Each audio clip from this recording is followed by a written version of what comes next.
Hello, everyone, and welcome to another episode of the Weekend Crusaders. My name is Sean Wasserkrug. With me, as always, is Brian Michaels.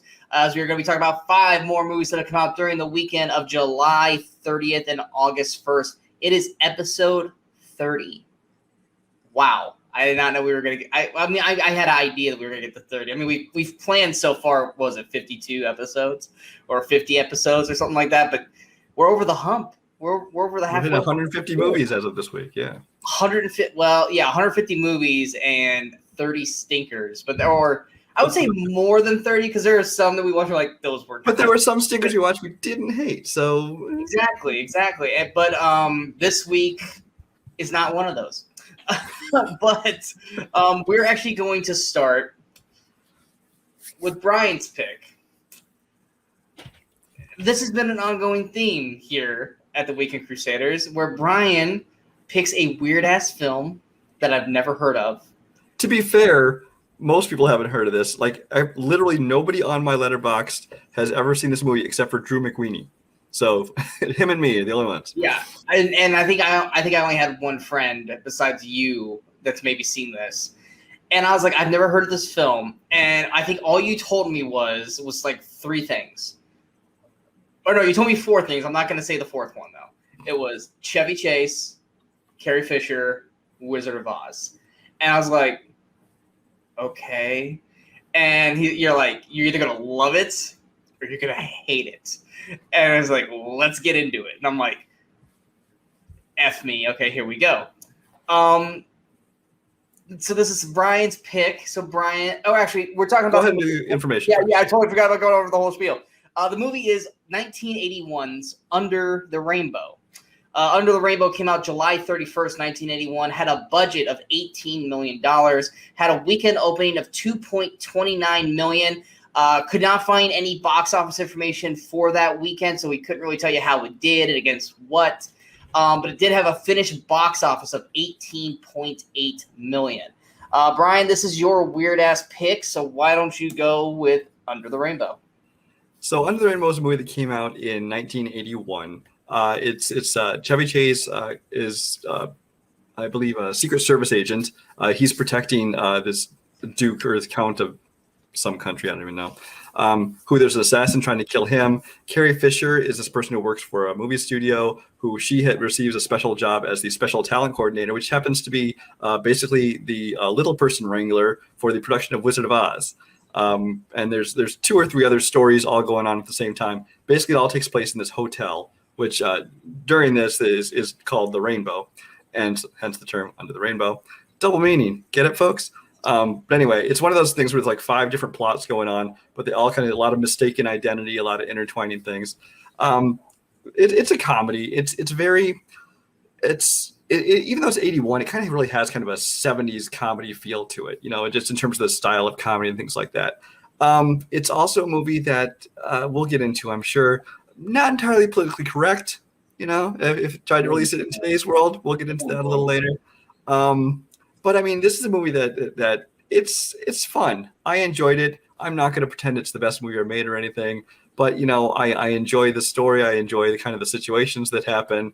Chevy Chase, who is very hit and miss for me, I liked him in this. This is kind of back before he kind of became, known as an a-hole.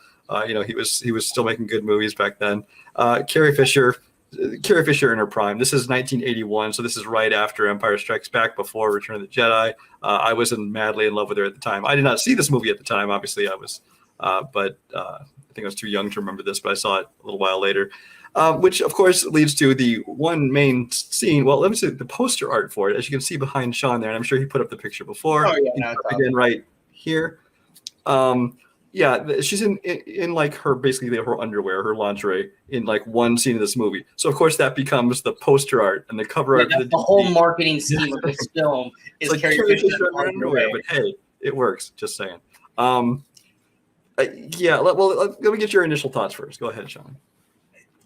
This is to me, the definition of a live action Looney Tunes film without the Looney Tunes characters. It's a comedy, but it's just ludicrous. This whole film is just off the wall insanity.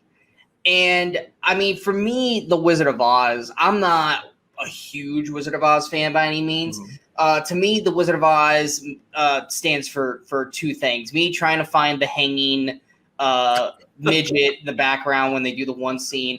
And because my sister is very short, I always call her, one of the Lollipop Guild or Smurf or whatever. So there's my correlation with Wizard of Oz. So when you tell me it's a whole movie about a bunch of little people, but they call them midgets in the film, it made me miss my sister.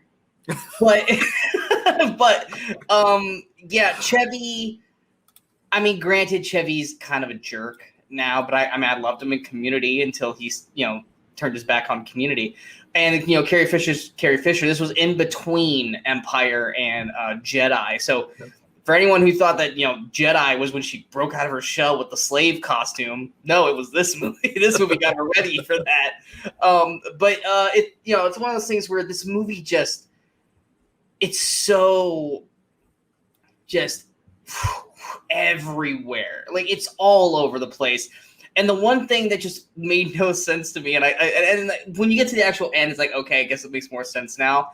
It was just like, why do all the little people act like they've never been in public before? Like, they act like a bunch of like 6-year-old children just let loose. Well, it's basically a bunch of party animals, and I think they have no decorum at all. They're hanging from the chandeliers. They're tying people up. They're ripping this hotel apart, and I'm just like, the whole time watching, I'm like, Brian, I was like, do these people not know how to act? It's like, what is wrong? I think it's just because they obviously wanted to make it this, situation that Carrie Fisher isn't able to handle with all these things. Well, no, it's more hotel manager and everything.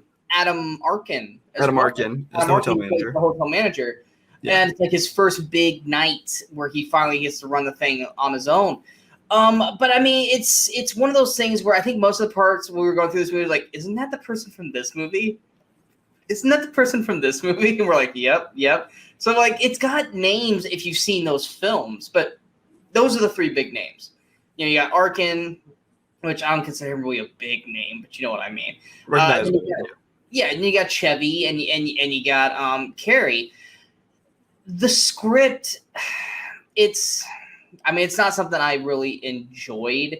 Well, it's not a comedy. It's a farce. It's the kind of thing where it's just things like you said are constantly moving, and it's one of those things of a lot of mistaken identity, a lot of overlapping stories. So it gets very chaotic. It's got a very bare bones plot. The plot's not bad. Like it has bones in it to make a good story, but they care more about just being wacky with everything than to actually have a structure to this plot. Once again, when you get to the twist ending, it makes more sense why, but it's frustrating to watch a first time when you're like, oh my God, just stick to the fucking script. And it's just, but when you get to the end of the movie, like, oh, okay. But see, I would disagree only in that this is the kind of movie that you don't care about the story. This is just enjoying it. Like I said, that was very much like a 70s, early 80s style like comedy where it was just like, look at the zany stuff happening.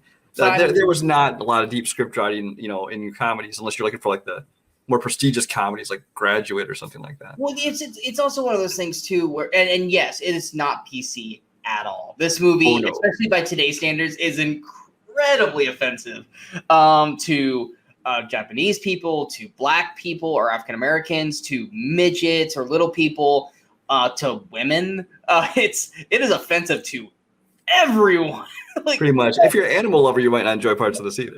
There's an ongoing joke about dogs that I was not a fan of, but we not a fish called Wanda. I think Sean thinks I hate dogs. There was only one time where I legit laughed at the dog joke because Brian was dying. And it was just like, so I was laughing because Brian literally is like bowled over laughing at the slow motion window scene is what I'm going to call it. And he was just, it was like he had seen the funniest thing ever. I'm just laughing at Brian. I didn't like the gag personally because I have dogs and that's horrible. I have a dog as well. I have dogs, plural. But yeah, it's one of those things where the story, it's inconsequential. And then I think for what the twist ending was, the quote unquote main character isn't utilized at all for him. Well, just first of all, when you character. find that out, it doesn't really make sense with the rest of the movie. We talked about that. Yeah. But we won't give too much away about that. But Yeah, so I actually thought they should have cut off that main ending. character is the midget, or the main, or like he's the Dorothy, I guess, of the story, if you want to call him that. Was it Rollo? Yeah. I can't. Rollo. I heard him call it both. Herbert.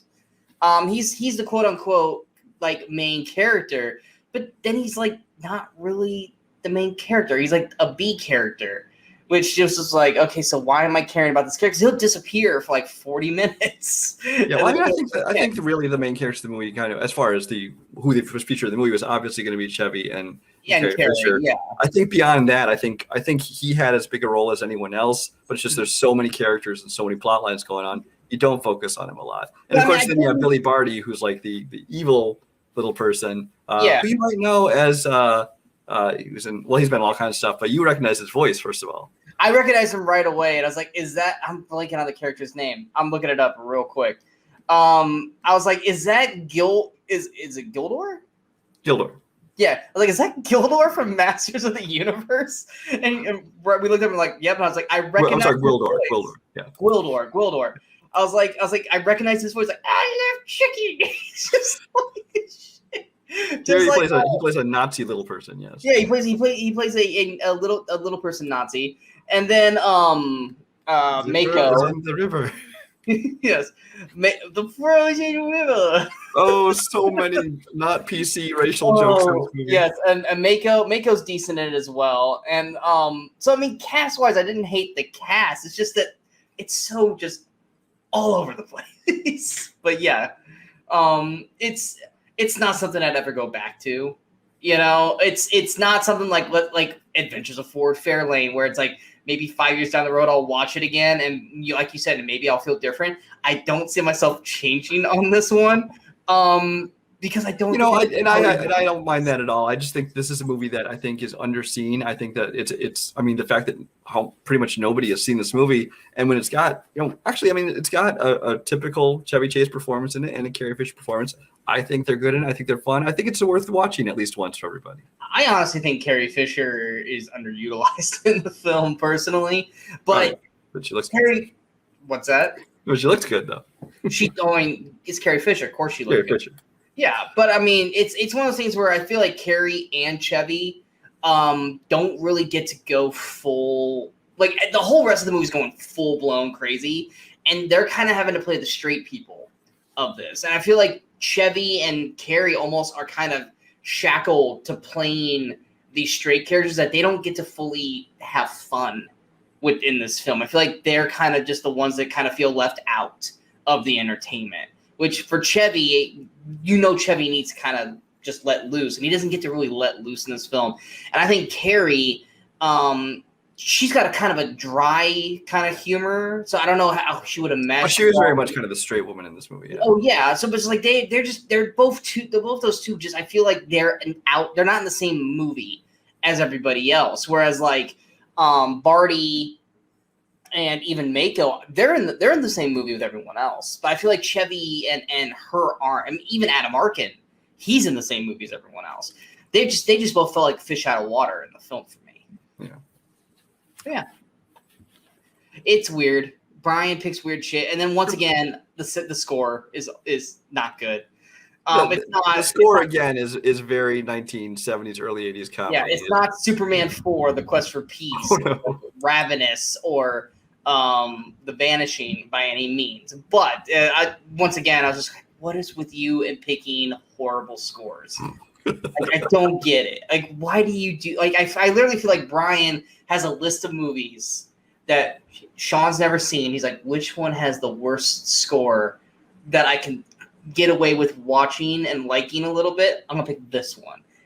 Sean, we're picking this movie this week. What the hell is this? Oh, I don't know. We'll see if you like it, but he's gonna hate the score. And that's the thing. I've never been a score snob. I've never been a score snob, ever. I've never paid attention to it enough for the most part. But ever since this show has started, Brian has made me a score snob, and I hate it.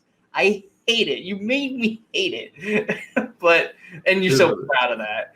I saw a little flex, but nonetheless, I fix the wrinkles on my shirt. Under the Rainbow. Do you have anything else you want to add, Brian?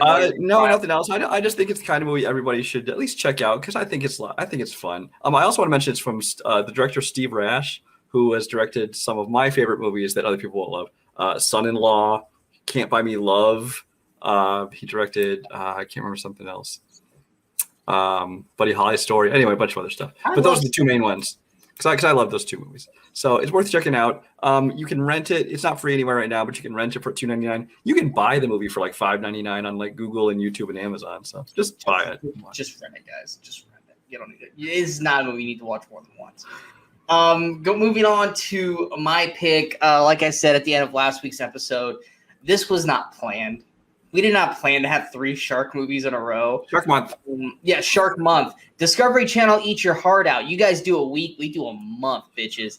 But we were talking about, I would say in terms of the shark movie verse, we've talked about probably half of the ones that are worth talking about. There's probably maybe 2 other movies outside of what we're talking about today of shark films that are like worth talking about. Maybe someday we'll talk about them. Maybe not. But today we're talking about, I would say at the time was pretty well liked for a shark movie. Now it's kind of more of a niche because of the way the climate for shark movies has changed. But we were talking about the 1999, I almost said 90, the 1999 shark film Deep Blue Sea.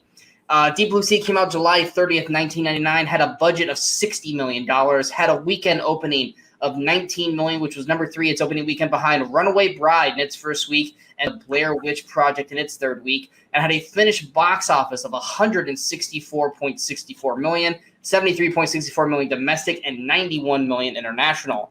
Now, for me, this movie is basically straight up, what if you gave sharks bigger brains?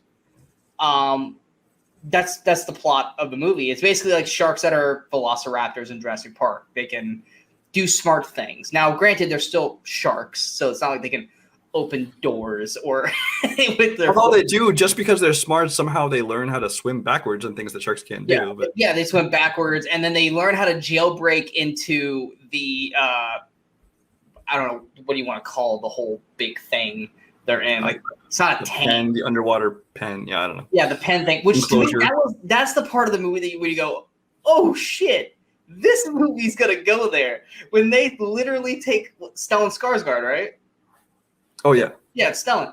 They literally take him, and instead of eating him, they use him as like a rock at a window. Battering ram, yeah. Chuck his ass into the window to crack it open and like flood the whole like underwater, lab, whatever. At that point in the movie, you're like, oh, this is going to be one of those movies? Okay, this is going to be cool. And this is also one of those, too, where they're not using great whites. They're using mako sharks. And stuff like that, which I think everyone's kind of always been like, oh, it's a shark movie, it's got to be a great white shark. You realize that there are other sharks out there. There are hammerheads. Which how do people not use hammerhead? It's probably because they're too small and they don't really eat people whole like a great white does. It's probably the main reason why. But still, hammerheads. The problem is people are too obsessed with size, and it doesn't have to be all about size.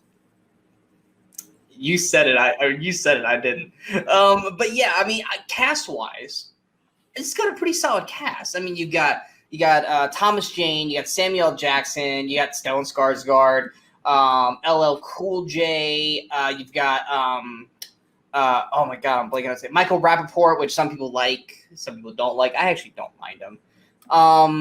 I would say those are the big names. I don't think Saffron Burrows is a huge. Saffron Burrows I'd known from a few other things. She was in Troy. She was in. I think I first saw her. Was she in Circle of Friends? I think it's the first place I saw her. But yeah. I don't know, but this is now her second time on the show because we did Troy earlier. But yeah, it's basically the whole reason why they give the sharks smarter brains is because they're trying to find a cure for Alzheimer's, and they're using sharks because I think it's something with their healing or their brains or something that allows the test to be easier, but then of course they went further than they were supposed to do, which made the sharks super intelligent. And for some reason, the sharks just want to.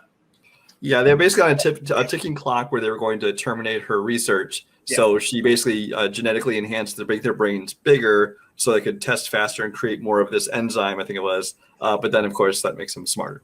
Yeah. And so next, naturally, you have Thomas Jane pre-Punisher, where he's the shark wrangler who just he's like the guy who just for some reason knows how to like beat sharks in the water. And I'm just like that one time where he like turns and he like knows how to dodge. I'm like, okay, it's a movie, but that's not gonna work. There's shark experts out there. I don't know. Yeah, but I mean, it's a silly film. It's a silly film, but I think by today's standards, because of the whole Sci-Fi Channel ruining shark movies, because they did. Sharknado is an abomination. None of them are good. Neither is Shark Octopus or Shark Raptor or whatever the hell combination shark. I hate those movies. They are not movies. They are garbage. But I think Deep Blue Sea at the time was probably the first decent shark movie since the Jaws franchise ended. And so I think it was well liked and well received. I mean, it did 165 mil basically. But nowadays, I think, obviously the special effects aren't as sharp as they used to be. And because of all the sci-fi crap, I think Deep Blue Sea is kind of more of a cult kind of classic kind of thing than it being held in higher regard. But yeah, what are your thoughts on Deep Blue Sea? Deep Blue Sea, well, let me go ahead and get this off the bat right away. I think Deep Blue Sea is my favorite shark movie over all the Jaws movies even. I said it. Jaws is a good movie, but it's just like I like my shark movies with, little more action, little more attacks. I don't want the drama.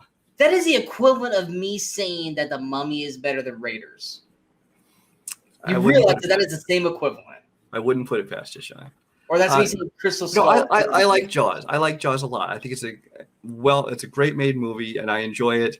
Just when I'm looking for a shark movie, though, I want more shark action, more shark attacks. I want it to be more fun, and so I go for this one. That being said, now that the show is over for good, for her final episode, yeah, I mean, it's got some janky effects in parts. It's not always convincing, but still, I mean, their use of like either for the real sharks or CGI sharks or whatever they're doing different scenes. It's clever.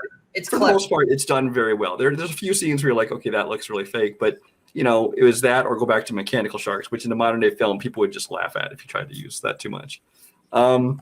There's a few other things in the movie. There's like LL Cool J. Who basically survives exactly like Mario Van Peebles did in Jaws: The Revenge, where he gets basically eaten to the point where he should have been long since dead. But then up at the surface, I'm okay.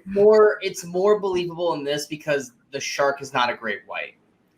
And I don't. So it's taking him and chomping on him, and then after that, which is basically like a long number of basically deep stab wounds in him, he's like, oh, he doesn't bleed to death. Okay.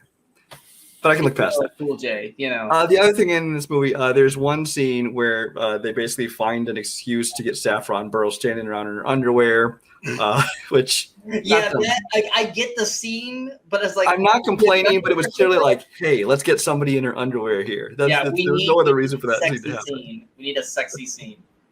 You need a sexy scene in that. But yeah, I mean, except for little things like that, which are silly, but I still enjoyed them. I enjoy this movie a whole lot, and I hadn't watched it in a long time.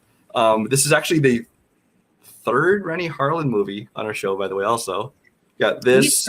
We need to start keeping track of directors. Oh, I'm keeping track of those as well. Okay.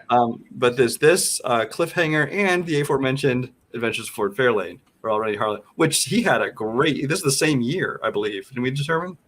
No, I'm sorry. It was. This was 99. No, it was Cliffhanger and. Okay, I'm losing my mind here. I just remember us talking about he had like two movies out like in the same month or something like that. Anyway. No, that was Die Hard 2 and Ford Fairlane. We were talking about Die Hard 2 and Ford Fairlane. Okay. Yeah.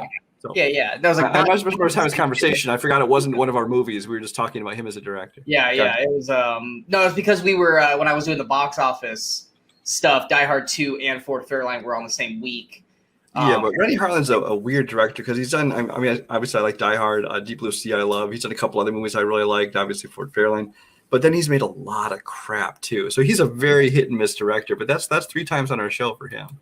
But yeah, I mean, I enjoy this movie a lot. I hadn't watched it in a long time. I'm glad I got to revisit it. So I'm glad you picked it. And yeah, I mean, this is one of the movies that has one of the most iconic lines in movie history. You ate my bird, and then because LL Cool J can only deliver a line like that and have it work.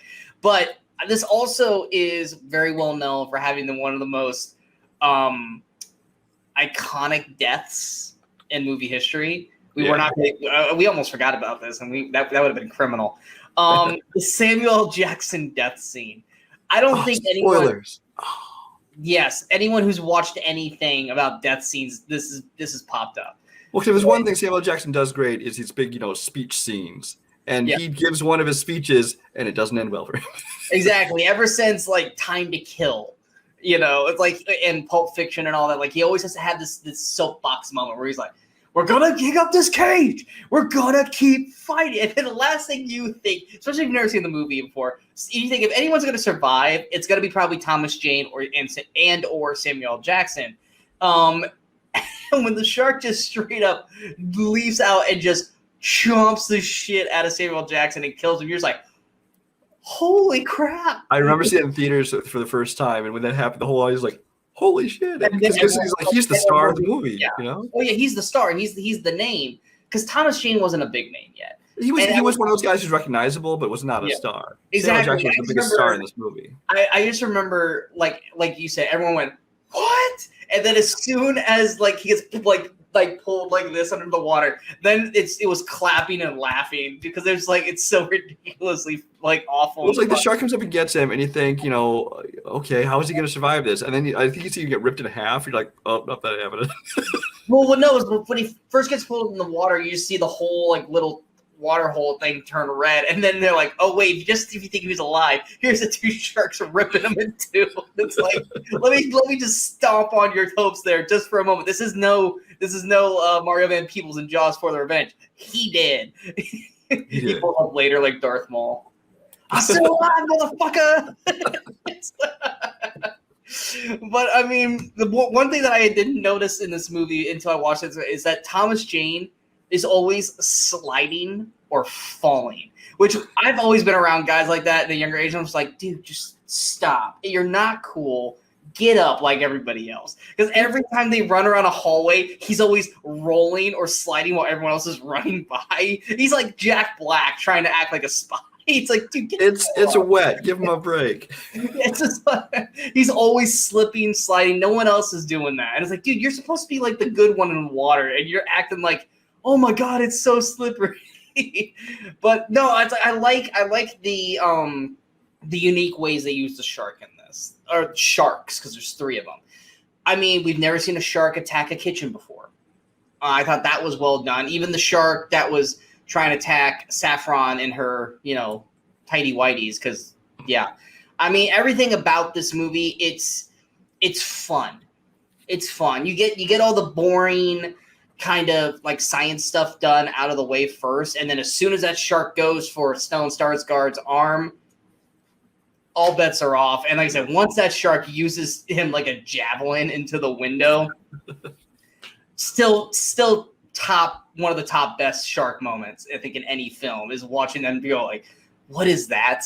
And you just see his face, and you're just like, what the hell are they gonna do? And you see him like, oh, that's clever. That's good. That's a good Clever girl. girl. Yes, exactly. Deep Blue Sea, I think it's one of those that like you said, you saw it way back when. You probably haven't gone back and rewatched it. Like, it's not Jaws where it's like a masterpiece kind of a thing, but it's a fun, silly shark movie with a very solid cast and clever usage of the sharks. Now, I'm not going to say something as blasphemous as it's the best shark movie ever. That's like saying... No, I did not say the best shark movie. I said my favorite shark movie. Difference. That's like saying that you like Pacific Rim better than Jurassic Park. Shut up. I wouldn't say that. It's a ludicrous person. But it's one of those things where it's... Of the shark films that are out there, this is easily in my top 5. It's probably number 3, personally, for me, with The Shallows probably being number 2, and then Jaws obviously being number 1. The Shallows, as far as a more serious drama, I will agree. I would actually also recommend one I enjoy. It's totally like schlocky, like B-movie horror, but it's called Shark Night. and I actually have it in 3D. I never saw it because it looked like just like utterly stupid. Well, first of all, it looks really great in 3D if you have a 3D setup. But also, it's just as far as just like the schlocky kind of just watching it for entertainment value, I would recommend that as one watch as well. I might have checked that out with me being a huge shark guy. But yeah, Deep Blue Sea on anything? Not for free. You can rent it everywhere though. But if you guys have not seen it, or if you guys haven't seen it in a long time, like Brian said, it's definitely worth going back and revisiting. It's a fun shark movie, which with it being Shark Month, we got like 4 days left. Or no, this is on the 30th, so 2 days left of Shark Month. Give it a watch. Have fun with it.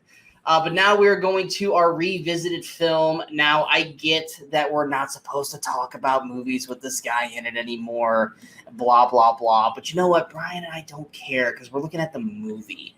We're not looking at about the stuff that's happened, because if that's the case, then there's a lot of movies we probably would never get to talk about. But we are talking about the thriller, 1998's The Negotiator. The Negotiator came out July 31st, 1998, had a budget of $43.5 million. That's the first one that actually had like a $500,000 budget. Had a weekend opening of $10.2 million, was number 4 its opening weekend behind Saving Private Ryan in its second week, The Parent Trap in its first week, and There's Something About Mary in its third week, and had a finished box office of $44.54 million. Yeah, I mean, let's get the Spacey stuff out of the way. Yes, Spacey is a douchebag now. He's done some very, very crummy things. That's not cool. We don't condone it. We don't speak light of it, but we're not going to not talk about the movies he's in, because there are some really great films that he has done, and some are done by his very well done performances. We're not saying that we're okay with what he did, but we are not going to just sit here and pretend that like this and American Beauty and House of Cards and all this stuff doesn't exist. We're not going to say, oh yeah, Christopher Plummer was great in The Negotiator. Look, I mean, first of all, hundreds of other people's work went into this movie besides him. Exactly. And they did a good job. And even his performance enjoyed this. Now you don't judge like, hey, the guy who made my hamburger at McDonald's, it turns out he was an armed robber. You don't know that. These kind of things go public. But I'm going to separate, for our purposes here, we're going to separate the work from the person. Yeah. Not saying we're a fan of the person, but the work of this movie is all we're judging. So that's aside. Let's put it this way. We're going to be talking about Bill Cosby at some point this year. So if you guys have a problem with Kevin Spacey, you're going to have a bigger problem when we talk about Bill Cosby later.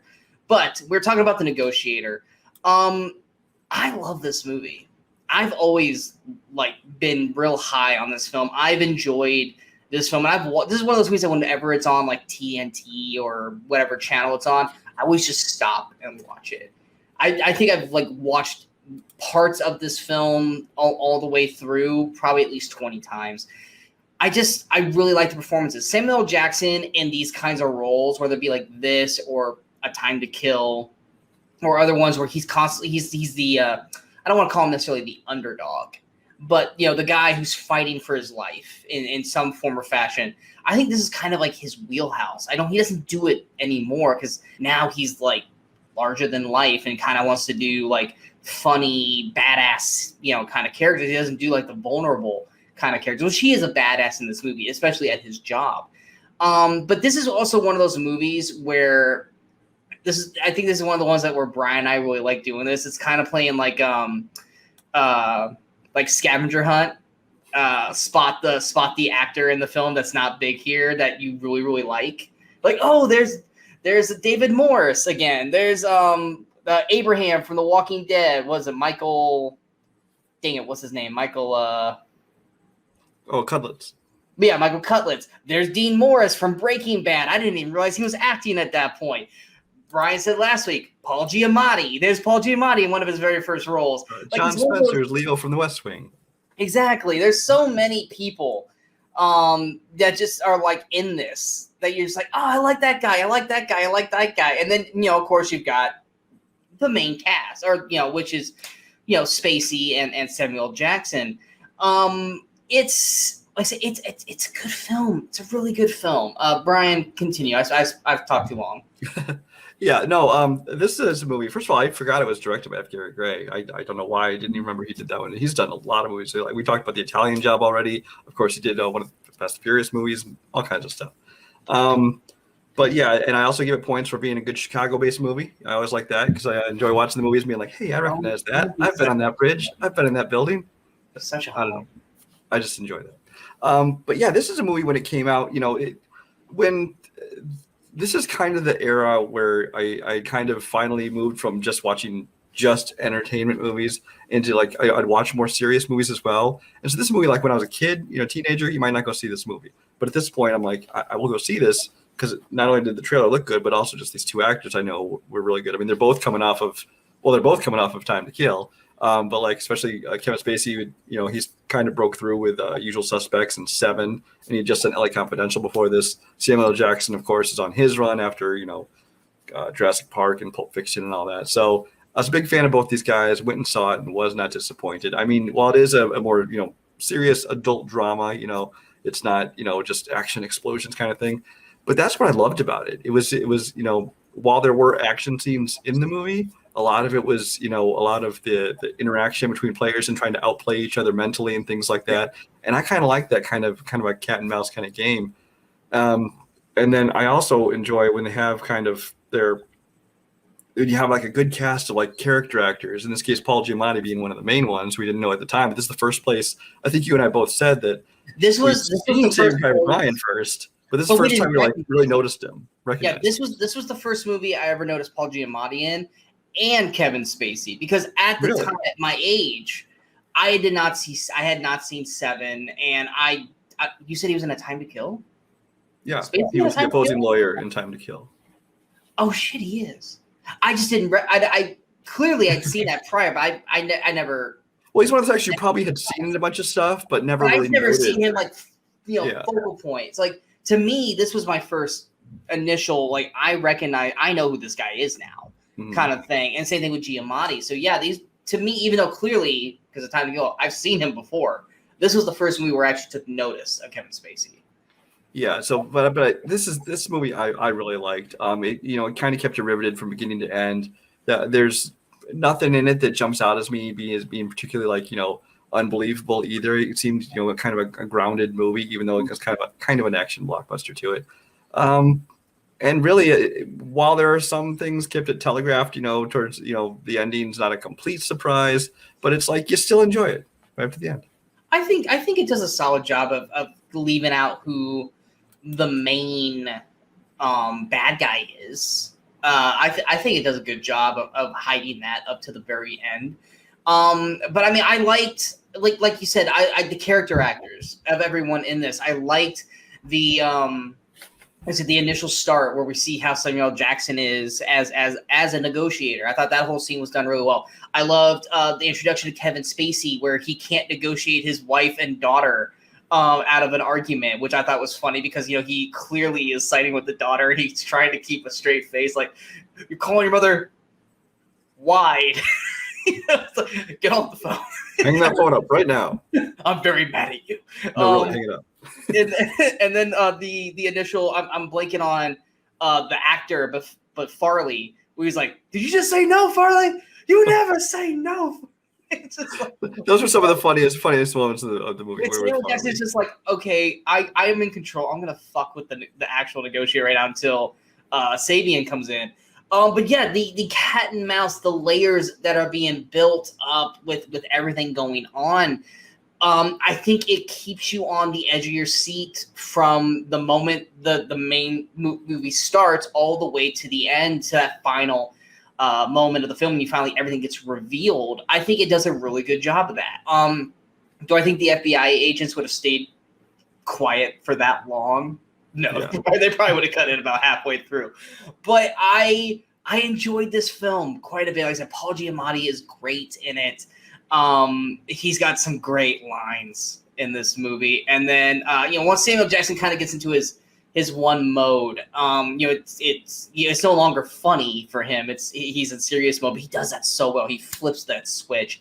And like I said, Spacey does a great job in it as well. I really enjoyed this film. It's one of those films that I always go back to every now and then when I'm just like, man, I want to watch a good movie. Like, I'm not in the mood for anything like action-y or comedy or anything, but I just want to watch a good movie. And Negotiator is always when I go over my list. I'm like, I might watch that. Unless I You're can right find though. It's one of those else. movies that you could always find playing on like TNT or Yeah, TBS something I'll all the always stop time. it.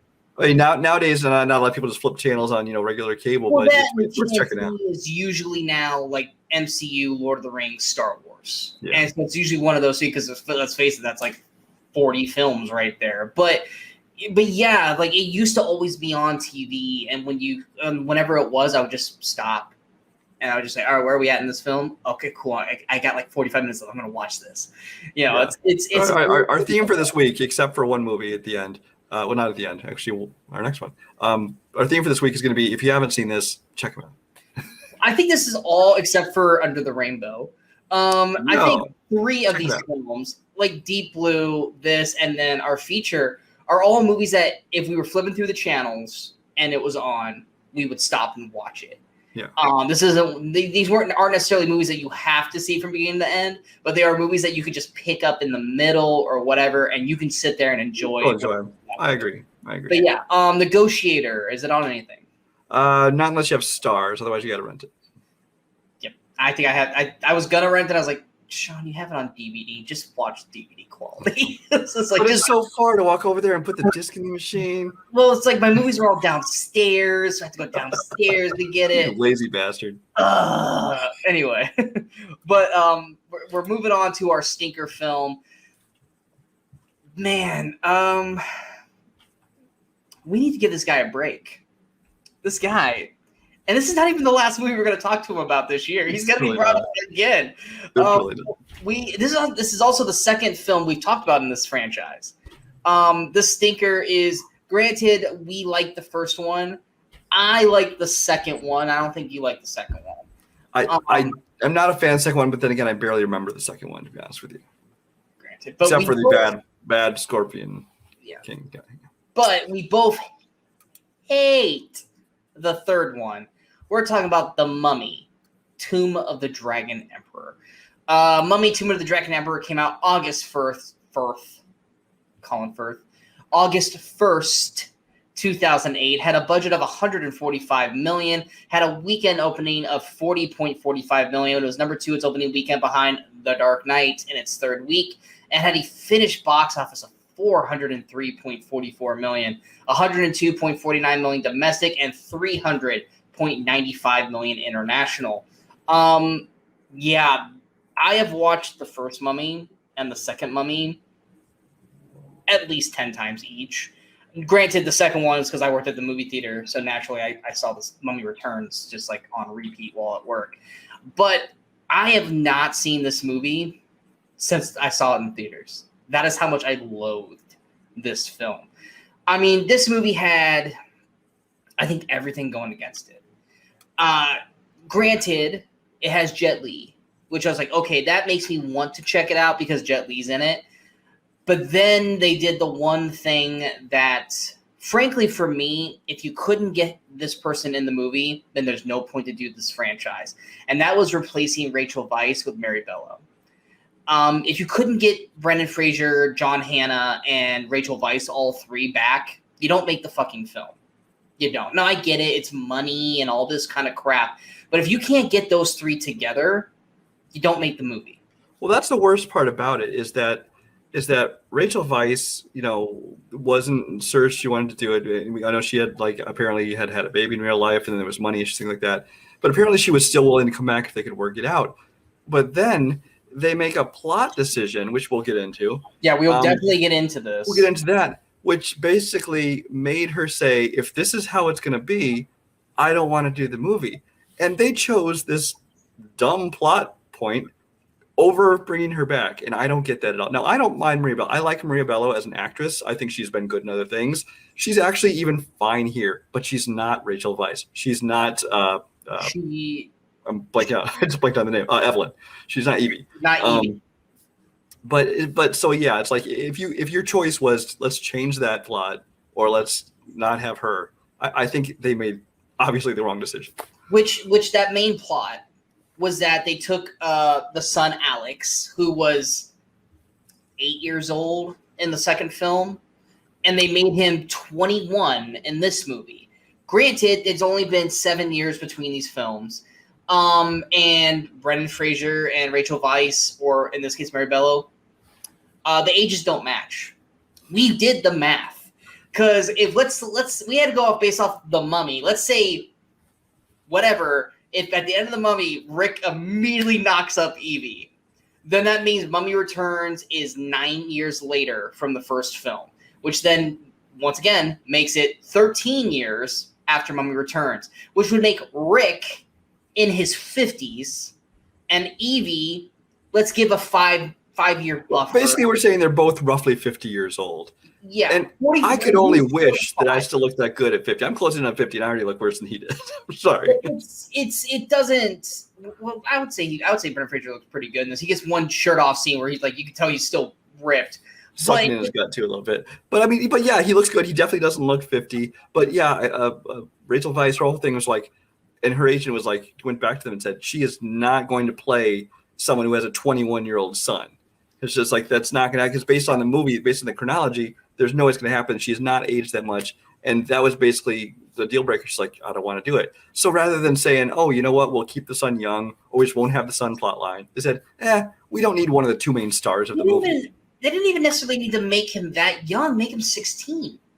Go back 5 years. Because I get their whole mindset is that they wanted to do the same thing that Crystal Skull was going to do, is that they were going to inevitably push the series onto Alex, and Alex was going to continue the series, kind of like how they were going to do with Shia LaBeouf as Mutt, but then obviously that didn't. I looked into that, and they'd actually apparently signed this guy, Luke Ford, into a 3-movie deal. So they were clearly already planning on going on with him. Now, whether or not it was with Brendan Fraser and Rachel Weisz or Marie Bello, whatever, I don't know. But they definitely were going to keep him for supposedly. But it's one of those things where you could have done this movie with him 14, 16 years old. And then the next one, maybe he didn't need Rachel Weisz again. And then he could have been 21 or 24. His own movie could be 18 and then 21. And then, whatever. You didn't have to go this route. And then if you are so gung-ho about this route, I'm sorry, kill Evie off. Or have them be divorced or whatever, to the point, because literally the movie starts with Alex and Rick not being on the same page with each other. Like, Rick and Alex don't talk. They're not together. They want nothing to do with each other. Why? Never really. I don't think it's ever really properly explained in the film. Now, if Evie had died and maybe Alex blamed Rick, or maybe they got a divorce and Mary Bella's character was the new wife, there's a reason there for Alex and Rick not to get along. But to just completely recast Rachel Weisz with Mary Bello, which, like I said, she's not necessarily bad in the film, but she has no chemistry with Brendan Fraser. She acts like a completely different character than Rachel Weisz. She should have been a completely different character, like you said. And they didn't even have to kill off Rachel Weisz. Just say that for whatever reason, Rick went to visit his son and he got wrapped up in his son's adventure, and just Evie wasn't there. And maybe this Maria Bello could have been some other character they're into, flame or an old ally or something. You could have made a love story if they're separated, or you don't even have to have a love story. You can have a female person in the movie without having to have a love story. Exactly. And so, but they could have done anything else with her, but they didn't need to go this. And then, if you are going to put such a focus on this kid, especially if you're planning on trying to make a franchise with him, you could not have picked a blander actor than this guy. He is so completely forgettable in how he looks, in how he acts, and how he does anything. You're just like, he's basically an extra from Zac Efron's The Neighbors. Like, he looked just like playing Chet, the frat boy. Yeah, he basically is like a frat guy who's trying his best to be an action star, and he's got no emotion. He's just saying the lines, but I don't believe a single fucking thing he says. Everyone, even the CGI mummies are selling this shit better than Luke Ford is. And we were like, who is this kid? Well, you know what? His career didn't go anywhere, really, after this movie. Shocker. Maybe it's because he's not a good actor. And Brendan Fraser, like I said, granted, we need to give this guy a break. He's doing Rick. I mean, there's nothing wrong with his performance in the film. No, you can tell that he's kind of like, I think even he kind of, without Rachel Weisz there, even he was like, I'm here for the paycheck. Like I said, the chemistry's just not there with him and Maria Bell. The only person that really came to play and came to like be like, I'm gonna give my all is, as always, John Hannah as Jonathan. John Hannah, he's going to give you an MVP caliber performance of his caliber every time in these movies. And John Hannah's always great. He's going to give a 100% in this movies because this is movies that all he has, except for Spartacus, I suppose. Well, no, this is before Spartacus. Right around. Well, okay, at this point, this is all he has because he's really never done anything else of note. You know. Yeah, I mean, he eventually did like Agents of S.H.I.E.L.D. and all that stuff as well. But he's given it his all. The dialogue's not great. Like, his dialogue's cringeworthy, but he's fucking doing the best he can to deliver it. And then you also add the likes of Jet Li, who everyone, I think, loves Jet Li. And you got Michelle Yeoh, another actress that everyone, I think, for the most part, really likes. And they don't utilize them well. They're both largely wasted. So you have Jet Li, which, first of all, by this point, Jet Li, he's, you know, his best years are behind him, but they don't even really let him have good fight scenes. Half the time he's replaced with a CGI. Half. I think he maybe has a total of 10 minutes of actual facial screen time. Yeah, and half the time then he's just growling and stuff and doing motions when there's magic happening. You get Jet Li and you're not doing more action with him, which I get it. He's getting older. He couldn't do as much stuff at this point in his career. Oh, but he's still doing like War and The One. But you could still use him. And then Michelle Yeoh, the same thing. She has one or two moments, but totally underutilized. Yeah, it's just, and then once again they try to force another like romantic storyline with Alex, and I think the character's name was Lynn. Once again, no real chemistry there between those two, but they had to force a new Rick and Evie on us, which it's just, this movie fails in every facet of the word. The story is boring. The CGI is tiring of the whole thing. And then at one point, Brian's like, so what's the mummy in this film?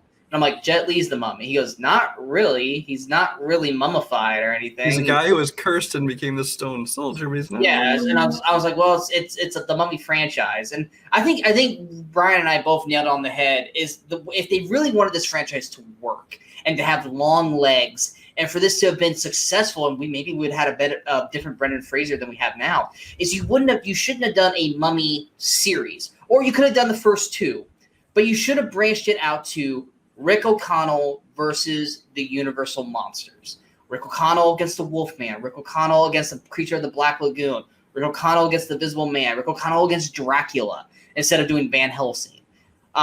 You could have actually turned this into something, and I think that would have worked great. But no, they had to beat this dead horse of the Mummy franchise, which effectively, it made $400 million, but no one really liked this film. I think everyone went to see it out of respect of the first two movies, and then just got into it and was like, this movie sucks. Yeah, I mean, I was never nearly as big a fan of the franchise. The first one I thought was entertaining, but I was not as huge a fan as some people. The second one I didn't like. But even I was like, you know what? I like Brendan Fraser. First one was fun. If nothing else, I'll enjoy it. And it went there and it was just largely bored by it. Are you saving the best for last, or did you forget to talk about your main point? Oh, there's two things. Okay, I want to make sure I will not let you forget that. And the first one, I know the one you're talking about. We're not going to forget. I also love that they forgot that Alex had a British accent in the second film. Oh yeah. They just completely and he's still in the other overseas too. So it's not like he's been in America for the last 13 years and lost his accent. Because I'm sorry, the kid in Mummy Returns has a British accent, but yet Luke Ford, and it's not like at home he's in a completely Americanized English environment where he's going to lose that accent. His mom, who's listened the whole time, is still British. So, and he's in, is it Shanghai? I think Shanghai. I think so. Yeah. Yeah, because he's supposed to be at Oxford and stuff, but no, he's straight up American, bro. What's up, what's up, bro? My name's Alex O'Connell. I get with chicks, and loves to have that dialogue with his mom too. That was some awkward moments. Cringy as hell. But Brian, go ahead and go with the One Piece. Oh no, that's your moment. You're far more vehement about it than I am. I'll start by saying there's the Yetis. Okay, the Yetis, fucking Yetis, are pointless to the movie, except you see these creatures. Oh, Yetis, they're bad, but no, it turns out they're the good guys. They're going to help you out. But anyway, kind of bad CGI as well. Sean has one moment in particular I know he wants to rant about. I think everyone knows the moment. I don't think it's just me. It's iconically but bad. It bothers you more than most people. They field goal a guy over this podium, and this one Yeti goes like this. First off, stupid fucking thing to do. Second off, these are abominable snowman, Yetis, whatever you want to call them, in the Himalayas. How the fuck do they know American football? How do they know that that's a field? Where's the TV? How do they get the signal up there? I get it. Sean, Their cousin Sasquatch told them about it from the U.S. You read too much into it, Sean. It's just a joke. No, it's a joke that makes no damn sense in the sense of the scene. You could have just kicked the guy and like had the other Yeti look back at him and then have the other Yeti go, yeah, it was okay. You could have done better. That would have been like, okay, that's fine. But to have him go, it's good, especially when there's no uprights, by the way. Maybe he's just celebrating. No, that's a straight up it's good. Don't even try to defend it. These Yetis are pointless. They're literally there because they have an avalanche scene and they're like, how are our heroes going to survive this? Well, what if these Yetis showed up and just laid on them? Which, I'm sorry, at this point in the movie, Rick's dead. Like, everything that would have happened in that moment, like, Rick wouldn't have survived that. Which, once again, hey, newsflash, guys, from The Mummy, you did this in the last movie with Evie. God. That's the other thing I wanted to mention is that, I mean, the Mummy franchise has always been basically kind of a sad wannabe of Indiana Jones, which I'm fine. They're taking a new take on it, different character. I'm gonna push back on that, but keep going. But this one especially, I mean, there's the early scene that is basically a copy of Raiders of the Lost Ark's opening temple scene. But then especially like there's a section, this one, where it's basically a straight off knockoff of Last Crusade because, the dad suffers a mortal wound. So the son has to go and get the item that they're both racing the bad guys for so they can use that to heal the dad. And it's just like, I was practically wanted to like insert the dialogue just so it would match up with it. And it's just like, and here's have an original idea. This is the part where Brian doesn't know movies or games or anything like that well. Now, granted, this came out a year earlier, but this is Uncharted 2, Among Thieves. They literally go to Shangri-La and the Himalayas to find the Fountain of Youth. And yes, one of the main characters gets to the point of where they're going to die. So Drake or Rick, or I guess not Rick in this case, it would have been Alex, has to find something to heal the other guy. And yes, there are Yetis and abominable snowmans in that too, but they're bad guys and they chase you and it's scary as fuck because you're like, crap. And there's no mummies or anything. It's just a bunch of other guys who are racing to the same thing. It was done way better in Uncharted 2, which is one of the best action video games of all time. And it was done 1,000 times better. Granted, Uncharted 2 came out a year later, but still, that video game did everything 1 billion times better than what this movie did. It's fucking Yetis, man. Needless to say, we're not holding our breath for a Mummy 4. No, well, I mean, no, because first off, they'd have to have Brendan Fraser lose about 80 pounds.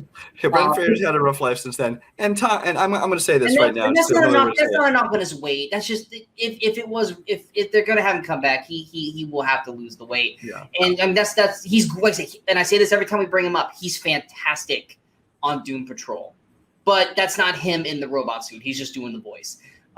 He's great in Doom Patrol, but yeah, he would have to lose at least 80 pounds to come back. And of course, they already tried to reboot The Mummy, the Dark Universe, with Tom Cruise in The Mummy, which I'm going to go on record as saying I actually enjoy quite a bit.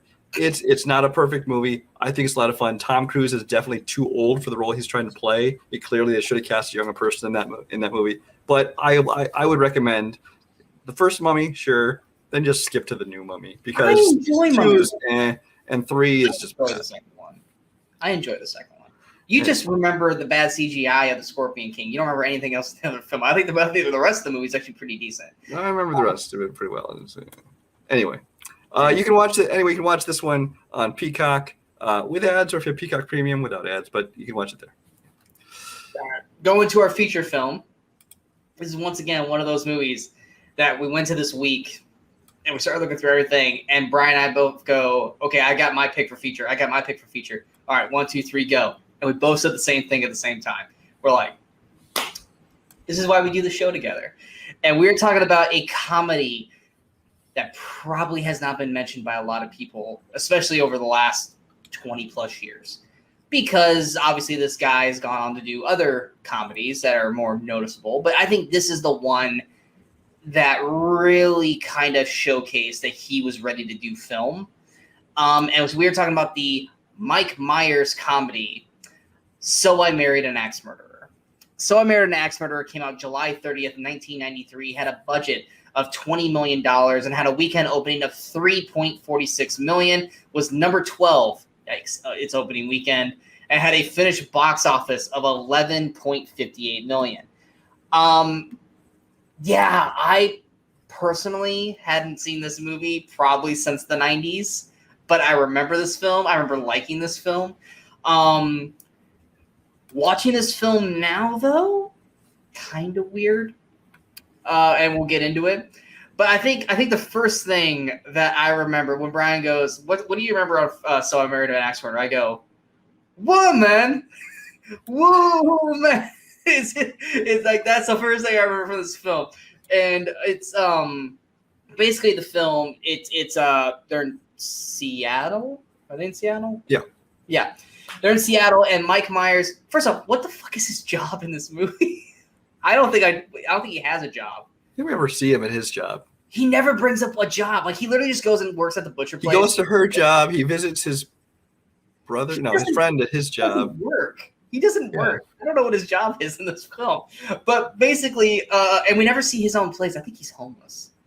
But anyway, Mike Myers, he basically plays this guy who effectively, while watching this movie, I go, he's Chandler Bing. He's basically Chandler, and Brian agrees. Like, yeah, you're not wrong. He likes to do comedy poetry about his exes because every girl he's ever dated, he always finds something wrong with them to break up with them, a la Chandler Bing, until he meets this one girl picking up haggis for a family dinner. And he meets, is it Nancy Travis? Nancy Travis. Nancy Travis. Most people will know. Of the Vanishing fame. Wait, what's that? Of the Vanishing fame. Of the Vanishing fame, or from Last Man Standing, the Tim Allen show. She was also in Chaplin this year. Yeah, so also Chaplin. Until he meets her and he finds the girl of his dreams. But he later starts to figure out that maybe she's not exactly what she seems, hence the title of the film. And thus, we go into the movie. Brian, you are more loved. You love this film way more than I do. I really like it, but you love this film way more. So I'm going to let you take the reins from here. Yeah, this movie came out with no fanfare or anything when it came out in theaters. I mean, I don't even know if I saw it. I think, wasn't this the first film after Wayne's World for him? Yes. This is like his first non-SNL movie, I think, wasn't it? Yeah, I think it came out the same year as it came out the same year as Wayne's World 2. Actually, I'll look it up. Keep going. But yeah, this is his first one after Wayne's World. So this is a movie that came out with no fanfare, which is probably I don't remember seeing a trailer or anything for it. But I went and saw this movie in the theater, in probably an empty theater. I don't remember. And I just laughed my ass off at this movie. And still to this day, this is still my favorite Mike Myers movie. I enjoy Wayne's World. I enjoy a couple others of his movies, not so much the Austin Powers ones. But Axe Murderer is by far my favorite of his movies. I love the style of comedy to it. I think this is Mike Myers at his best, where he's playing his main character who is goofy and kind of does a lot of joke. He's constantly joking, but like you say, it's more of a Chandler Bing character in this one. Then he does do his other characters. He plays his father in this movie, which once when we were watching Austin Powers and the Spy Who Shagged Me, you go. I was like, he's like, you're like, I don't like Fat Bastard. I'm like, how do you not like Fat Bastard? You're like, because he's the dad from So I Married an Axe Murderer. I was like, no. And then I watched this. I'm like, holy crap. Yes, he uses the exact same accent, makes some of the same kind of jokes. He's 100% Fat Bastard. But as much as that can often go sometimes wrong, in this one, I think that he's playing his father is some of the funniest parts of the movie. With his parents. I could quote that entire scene for you, but I won't because we don't have time for that. The best part of that scene is his best friend who's just breaking. Oh, yeah, Anthony LaPaglia is cracking up the entire scene, and that wasn't even in the script. It's just him cracking up. Yeah, this is Mike Myers ad the whole thing, and it's great because I'm just watching him, and I'm laughing off of his reaction to it. It's great. But yeah, I mean, it's a lot of fun, and it's a comedy, but obviously it is kind of a mystery movie too, because like obviously he suspects that she's this supposed like killer, but it's trying, and so he's afraid of her, but it turns out it might be somebody else, and won't spoil anything because I think there's way too many of you that haven't seen this movie. I think it's definitely a movie we need to kind of tread softly on. Again, so I think people need to go check this out for themselves if they haven't seen it. But I mean, it's got a great supporting cast. I mean, even just people pop up for a scene. You got Phil Hartman shows up for a scene. You got Stephen Fry shows up for a scene. Great.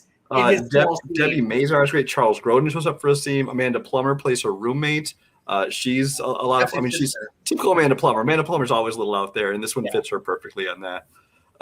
Michael Richards shows up for a scene.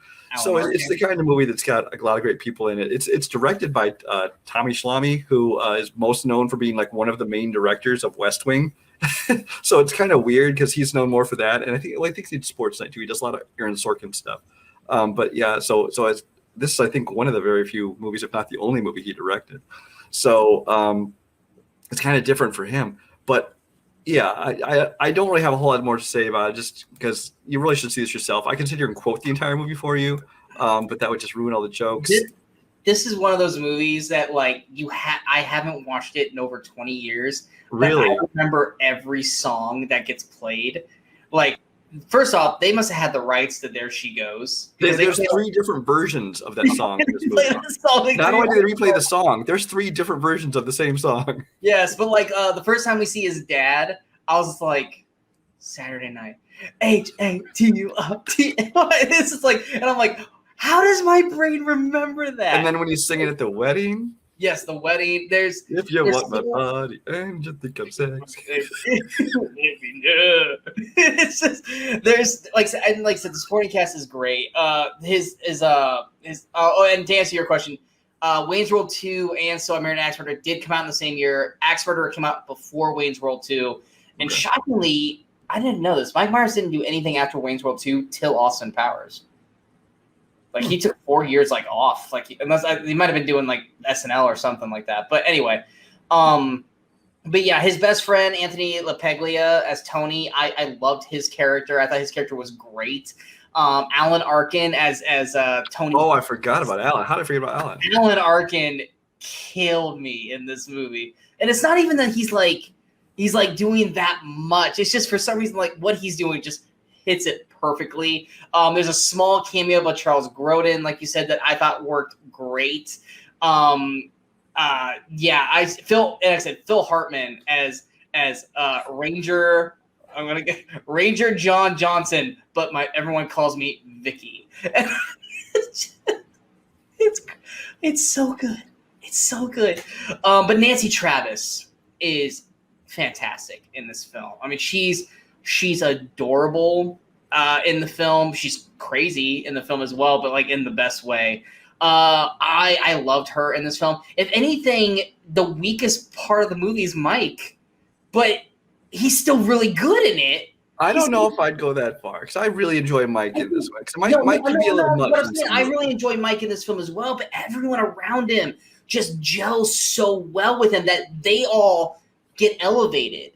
Mm-hmm. That's like I'm thinking about how much fun I had with every one of his buddies and his family and everything like that. That like Mike Myers is like he's just Mike Myers. Like it's one of those things where it's like you start to see that he does kind of do just the same jokes over and over and over again. But this was the first movie he really started to do those jokes. Yeah, this is early on. I mean, there was stuff in like Wayne's World and that he had reused from Saturday Night Live characters, and even the Scottish accent kind of thing. Before he used it for his dad here, he did the same kind of thing on Saturday Night Live a lot. But then as he got more and more movies, you're like, I'm not sure he has a whole lot more jokes. Maybe that's why he takes time off between movies. Because it's like you kind of beat a dead horse here. Like, Mike, come on, give me something new.